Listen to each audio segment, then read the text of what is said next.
बिस्मिल्लाहिर्रहमानिर्रहीम। अस्सलाम वालेकुम। कैसे हैं आप सब जी। तो ये जो आप इस टाइम देख रहे हैं ये अरफात में बैठे हुए हैं हम, और अब हमने यहाँ से मुज़दलिफ़ा जाना है। इससे पहले मैं एक वीडियो लगा चुकी हूँ अरफात की, वो आप ज़रूर देख लीजिएगा कि अरफात में कैसे अरेंजमेंट थे। और ये वीडियो मुज़दलिफ़ा पे बना रही हूँ, ठीक है, कि वहाँ पर कैसा हुआ। तो यहाँ पर हम जाने की तैयारियों में हैं जी। और इस टाइम जो पीछे के मनाज़र हैं ये सारे लोग दुआ मांग रहे हैं अरफात में। ये देखें जी, अब हम यहाँ से चल पड़े हैं मगरिब की अज़ान सुनकर, क्योंकि नमाज़ हमने मुज़दलिफ़ा जाके पढ़नी है, नमाज़ हमने यहाँ पर अरफात में नहीं पढ़नी। तो जिन्होंने मेरा चैनल सब्सक्राइब नहीं किया वो ज़रूर कर लें। वहाँ पर हर स्पेशल वीडियो बनाई गई है मिना की भी और अरफात की भी। तो ये थर्ड वीडियो ये मुज़दलिफ़ा पे बना रही हूँ। और यहाँ से हम लोग निकले हैं मुज़दलिफ़ा जाने के लिए मगरिब के वक़्त। इस कदर रश था, ये ऊपर से जो आप ब्रिज देख रहे हैं यहाँ पर वो लोग हैं जो ट्रेन पर सीढ़ियों के रास्ते जा रहे हैं। और जहाँ जो नीचे जहाँ हम खड़े हैं ये वो जगह है जहाँ पर लोग लिफ्ट के ज़रिए जाएंगे। जिनके पास व्हील चेयर या प्रैम होती है वो लोग उनको और उनके जो उनके साथ होते हैं उन सबको इस रास्ते पे निकाल देते हैं। और जो ऊपर ब्रिज नज़र आ रहा है वहाँ पर पैदल चलने वाले जाते हैं। जाना सबने ट्रेन में ही होता है, ठीक है जी। तो यहाँ पर इस कदर रश है, इस कदर रश है, लेकिन ये फिर भी जो है ना बर्दाश्त में था, क्योंकि हवा अच्छी लग रही थी और मौसम भी ठंडा हो गया हुआ था, यानी दिन की गर्मी ढल चुकी थी। यहाँ पर जो पुलिस वाले थे उन्होंने हरम को बहुत ज़्यादा प्यार किया। उनको पता चला, उन्होंने जब देखा एक छोटी बच्ची है और काफ़ी पीछे है, रश में है, तो उन्होंने मुझे स्पेशल वहाँ से निकाला और पूछा कि आपके साथ कौन लोग हैं। मैंने कहा मेरे साथ तो बहुत सारे लोग हैं। उन्होंने सबको निकाला, तकरीबन 12-15 लोग थे हमारे साथ ना। और ये देखें तस्वीर भी बनाई फिर अब हरम के साथ। तो वहाँ हम सबको निकाल के फ्रंट पे कर दिया, लेकिन फिर भी आगे भी मराहल काफ़ी थे। एक जगह से निकलते हैं तो यकीन करें यूँ लगता है कि एक बहुत बड़ा काम हो गया है, बस अब थोड़ा सा रह गया है। लेकिन फिर एक बहुत बड़ा जो है ना हमारे आगे मुआज़ खड़ा होता है कि हमने अब इसको भी क्रॉस करना है। यकीन करें हज पहले सुनने में आता था कि हज जवानी का है, लेकिन मैं तो ये कहूँगी हज जवानी का नहीं, हज प्राइवेट का है। क्योंकि जो गवर्नमेंट की तरफ से गए हैं इस कदर चलाते हैं, इस कदर चलाते हैं कि बुज़ुर्ग तो एक तरफ, वो जवानों के बस की भी बात नहीं रहती। आप यकीन करें इतने के छाले पड़ चुके हैं पाँव में कि बता नहीं सकती। अभी सफ़र स्टार्ट हुआ है, हालांकि यहाँ पे हमें लग रहा था कि हमें हज की मुबारक लोग दे रहे थे कि अरफा का खुतबा हो गया तो हज मुबारक हो। तो अभी पता नहीं था कि इससे आगे मज़ीद जो है कितने बड़े बड़े मुआज़ थे जो हमने क्रॉस करने थे।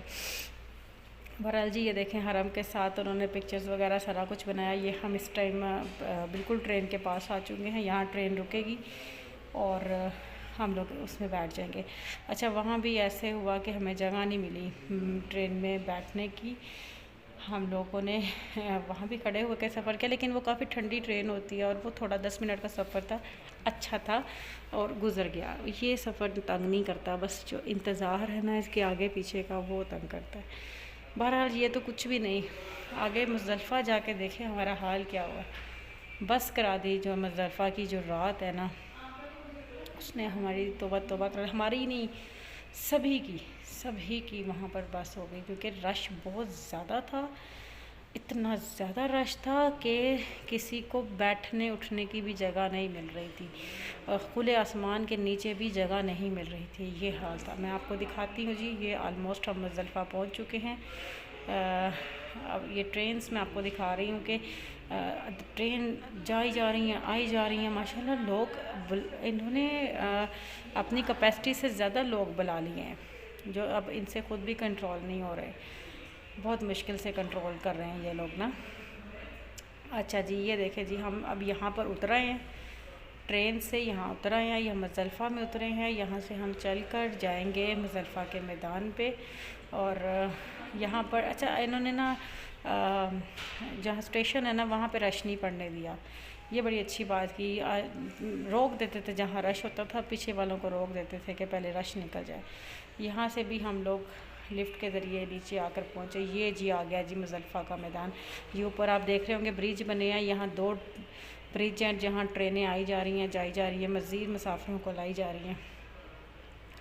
यहाँ पे हम कोई सूटेबल जगह ढूंढ के अपनी तरफ से, तो सूटेबल जगह ही थी, लेकिन यहाँ हमें कोई गाइड करने वाला नहीं था। जितने भी पुलिस वाले थे, कोई किसी को किसी काम से भी रोक नहीं रहे थे कि रास्ते में ना बैठे या पीछे चले जाएं, या ऐसे किसी से जिसकी वजह ये बनी कि लोग पहले ही रास्ते में बैठ गए और पीछे जो नए लोग आ रहे थे उनको पीछे जाने का रास्ता नहीं मिल रहा था। अगर यहाँ पे मैनेजमेंट मुज़ल्फ़ा में बहुत पुअर रही है ये सऊदी गवर्नमेंट की। जहाँ अच्छी थी मैं बताती जा रही हूँ, जहाँ पुअर है वहाँ पुअर है। इनकी वजह से अगर यहाँ भी ये लोग हमें बैठने ना देते कि आगे चले जाएं, आगे मज़ीद जगह है, तो यहाँ मिसमैनेजमेंट नहीं होती। यकीन करें आने वालों को भी जगह नहीं मिल रही थी कि वो कहाँ जाएं, क्योंकि उनके रास्ते में ही लोग चटाइयाँ बिछाकर सो रहे थे बैठे। फिर हो यूँ रहा था कि वो उन सोए हुए लोगों के ऊपर से क्रॉस करके आगे से आगे, आगे से आगे, आगे से आगे जा रहे थे, और वहाँ पर फिर बाकायदा लड़ाइयाँ हो रही थी कि आप हमें क्रॉस क्यों कर रहे हैं। पर वो कह रहे थे कि हम कहाँ जाएं, हमें कोई रास्ता ही नहीं मिल रहा। सबसे बड़ी बात, हमें आज तक किसी ने नहीं बताया, इतने लोग हज करके जा चुके हैं कि मुज़ल्फ़ा में तो पानी नहीं मिलता, वॉशरूम में पानी नहीं था भाई, जहाँ कहीं पानी था वो इतना पानी था कि वो बिल्कुल गुजारे लायक नहीं था। वज़ू के लिए जो वज़ू खाने थे वो भी बहुत ही पुअर कंडीशन के थे, वॉशरूम्स में पानी बिल्कुल नहीं था। और जो भी जा रहा था ना, ये देखें, ये पीछे हमारे इंडियन है और ये कंकरियाँ इकट्ठे कर रहे हैं। अच्छा, जो भी जा रहा था वॉशरूम, वो अपनी पानी में बोतल में पानी लेकर जा रहा था, क्योंकि वॉशरूम्स में पानी नहीं था। और उसके ऊपर ये कि इस कदर गर्मी थी कि नीचे बैठ रहे थे तो नीचे से सेक चढ़ रहा था, और पानी पीने के लिए भी नहीं था। एक कंटेनर आता था, कंटेनर में लोग यूँ टूटते थे जैसे हिजर अस्वद पर लोग टूटते हैं ना, उस तरह किसी को मिलता था, किसी को 6 बोतलें मिल गई तो किसी को 1 भी नहीं मिली। उस रश में भी बहुत सारे लोग गिर के बेहोश हुए हैं। तो वो पानी सबको क्योंकि कंटेनर के गुजरने का भी तो रास्ता नहीं था, पानी पहुंचाते तो वो किस तरह पहुंचाते, क्योंकि रास्ते सारे बुक थे। बहुत ही मुश्किल ये रात थी। रात मुश्किल बन गई थी, रात मुश्किल है नहीं थी मिसमैनेजमेंट की वजह से।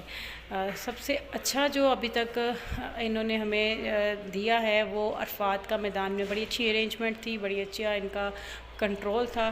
बाकी मिना में भी इनका कंट्रोल नहीं था, लोगों का जहाँ दिल आया जिस मर्ज़ी कैंप में बैठ गए, और जिनका कैंप था उनको वहाँ जगह नहीं मिली। और यहाँ पे भी यही हुआ कि इनको यहाँ पर भी खड़े करने चाहिए थे अपने सिपाही के भी आगे चले जाएं, रास्ते को भी ब्लॉक ना करें। हम सिपाहियों के सामने उनसे पूछ के चटाई बिछा के बैठे, और बाद में पता चला कि ये मेन रास्ता है, लेकिन हम ऐसे फंस चुके थे, ना हम आगे जा सक रहे थे उस टाइम, ना हम पीछे जा सक रहे थे। बहुत ही मुश्किल रात थी कि एक टाइम ऐसा आया था कि कुछ लोगों को हमने अपने साथ बिठाया जिनको खड़े होने की भी जगह नहीं मिल रही थी। जी मैं यही कहूँगी कि मुज़ल्फ़ा नाइट सबसे टफ़ थी, और मुज़ल्फ़ा का जो दिन था, जो सुबह फजर टाइम हमने निकलना था, वो उससे भी बड़ा टफ़ था।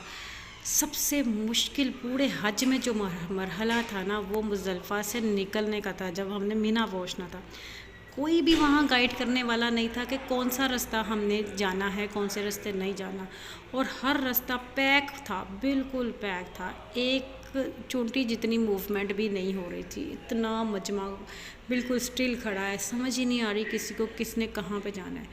जहाँ 4 लोग जाते थे, लोग उसके पीछे कि शायद यहाँ पे जाना है। हम थक गई हमारी आँखें ये देखते हुए कि कोई तो हो जो गाइड करे कि रास्ता सही से कौन सा है, ट्रेन पे जाना है, ट्रेन में कहाँ से जाना है। कोई भी गाइड करने के लिए मौजूद नहीं था वहाँ पर, और वो इतनी क्रिटिकल कंडीशन थी कि मैं उस रास्ते की वीडियो भी नहीं बना सकी। अब आप ये देख रहे हैं कि नमाज़ पढ़ी है इन्होंने स्क्रीन में, लड़कों ने जमात करा के, तो नमाज के बाद बैठने की जगह नहीं है कि उनकी जगह पर ही लोग आ चुके हैं इतने कि, क्योंकि लोगों को भी रास्ता नहीं मिल रहा। वो नमाज के लिए खड़े हुए, उन्होंने कहा यही रास्ता है, तो वो वहाँ पे भी लोग आ गए। इस कदर जो ना मिस मैनेजमेंट थी यहाँ पे, तो ऐसा लग रहा था जैसे, मैं लफ्ज़ यूज़ नहीं करना चाहती बट मुझे करना पड़ रहा है, कि जैसे लवारसों की तरह फेंक दिया था हमें। कोई भी नहीं था वहाँ पे हेल्प करने वाला या गाइड करने वाला कि अब कब कहाँ क्या करना है, कौन से रास्ते से जाना है। ये जो गाड़ियाँ, ट्रेनें एंड तक फजर तक लोगों को लाती रही हैं अरफात से, और जैसे ही और एक तरफ से ला रही थी और दूसरी तरफ मीना लेकर भी वापस जाना शुरू हो गई, क्योंकि लोग थे ही बहुत यहाँ पे। हर वक्त हर इंसान यही कह रहा था कि जब आपके पास इतनी कैपेसिटी नहीं है लोगों के रखने की, तो इतने लोगों का कोटा भी ना दिया करें। यहाँ पर आकर एहसास हुआ कि शायद प्राइवेट हज ज़्यादा बेटर होता है, उनको सहूलतें ज़्यादा मिलती हैं, जो कि यहाँ पे हमें किसी किस्म की भी सहूलत नहीं मिल रही थी। लेकिन ये है कि शुक्र है अल्लाह का कि रात है। हमें था, जब हम सुबह निकल रहे थे फजर टाइम के बाद मुज़दलिफ़ा से, जब हमने मिना जाना था, तो यकीन करें कि हमें 7 बज गए थे, हमसे निकला नहीं जा रहा था। हमें था कि अब सूरज निकल आना है, और सूरज पे तो यहाँ बिल्कुल भी खड़ा नहीं हुआ जाना, करें तो क्या करें। बहुत ही मुश्किल से जैसे तैसे करके ये रात गुजरी है। ये देखें जी, फिर मेरे हस्बैंड और उनके दोस्त जाकर काफ़ी ज़्यादा कंकरियाँ ले आए। कंकरियाँ हम लोगों ने अपने अपने हिसाब से हर बोतल में डाल दी। जितने भी ग्रुप्स के मेंबर्स थे सबके लिए बोतल बना दी, एक्स्ट्रा भी रखी, क्योंकि वहाँ पर आपको पता है एक्स्ट्रा ज़रूर चाहिए होती है, कुछ गुम जाता है, कुछ मिल जाता है। तो इसी के साथ जी मैं अपना मैं अपनी वीडियो ख़त्म करती हूँ। लेकिन मैं आपको बता दूँ कि प्लीज़ सऊदी गवर्नमेंट को कहें कि मुज़दलिफ़ा में भी आपका साथ दिया करें, वहाँ भी मिस मैनेजमेंट ना रखें। वो सिर्फ़ अपने स्टेशन तक मैनेजमेंट करते हैं कि यहाँ रश ना पड़े, उसके बाद बहुत बुरा हशर हो जाता है। अल्लाह हाफ़िज़ जी, दुआ में याद रखिएगा। ये जी हम आ चुके हैं जमरात में। नेक्स्ट वीडियो में मैं आपको दिखाती हूँ जमरात में जो हमने शैतान को पत्थर मारे, तब कैसा था माहौल, तब कैसा रहा हमारे साथ एक्सपीरियंस। तो आप हमारे चैनल को लाइक कर लीजिए, सब्सक्राइब कर लीजिए जी। अल्लाह हाफ़िज़, दुआ में याद रखिए।